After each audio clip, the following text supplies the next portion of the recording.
দীর্ঘদিন যাবৎ liver, kidney ও জন্ডিসজনিত জটিল রোগে আক্রান্ত হয়ে মৃত্যুর সঙ্গে পাঞ্জা লড়ছেন ফরিদপুর জেলা যুবদলের সহ-সাধারণ সম্পাদক এস.এম. আজমল হুদা রাজীব।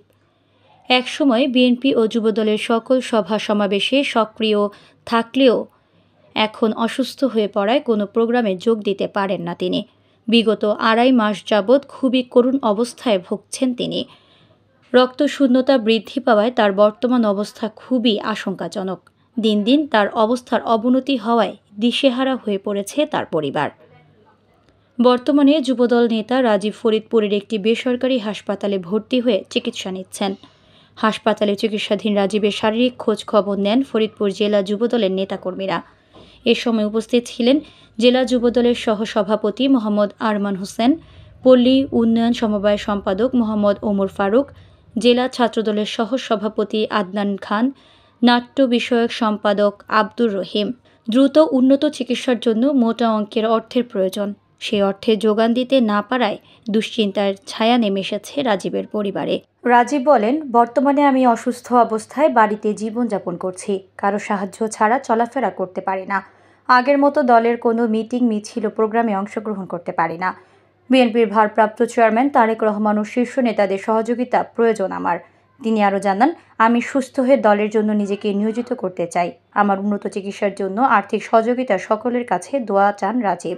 রাজীবের স্ত্রী বলেন, আমার স্বামী অসুস্থ হয়ে পড়ায় উপার্জনের সব রাস্তা বন্ধ হয়ে যায়। আমাদের একটি কন্যা সন্তান রয়েছে, সে ৯ম শ্রেণীতে পড়ে। তার পড়াশোনা, রাজীবের চিকিৎসা ও পরিবারের খরচ বহন করা অসম্ভব হয়ে পড়েছে।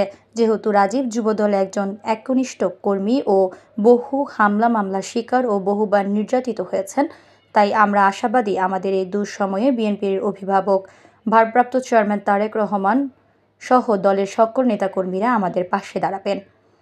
এ বিষয়ে জেলা যুবদলের সাধারণ সম্পাদক জাহাঙ্গীর হোসেন বলেন, লড়াই সংগ্রামের সহযোদ্ধা রাজীব দীর্ঘদিন রাজনীতি করে বহুবার কারাবরণ করেছেন।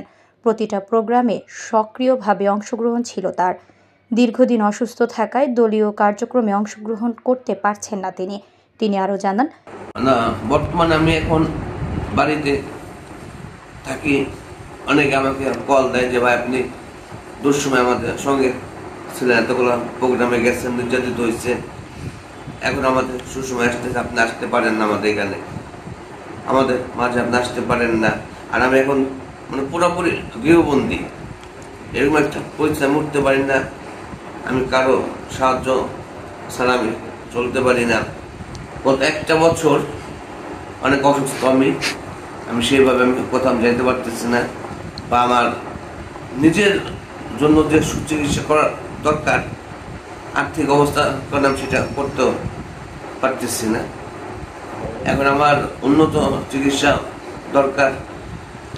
যারা আমার শুভাকাঙ্ক্ষী আছে বা যারা আমাকে ভালো জানে, ভালোবাসে, বা আমাদের দলীয় ভাই বিরাদার আছে, বা আমাদের যারা একসাথে আমরা রাজনীতি করছি, কাঁধে কাঁধ মিলিয়ে আমরা ময়দানে নামছি, আওয়ামী লীগের বিরুদ্ধে, যুবলীগের বিরুদ্ধে আমরা কি করছি, আমি তাদের কাছে একটা অনুরোধ আমার যে তারা যেন আমাকে এই মুহূর্তে যেন তারা আমাকে একটু সাহায্য সহযোগিতা করে বা চেষ্টা করে, তাহলে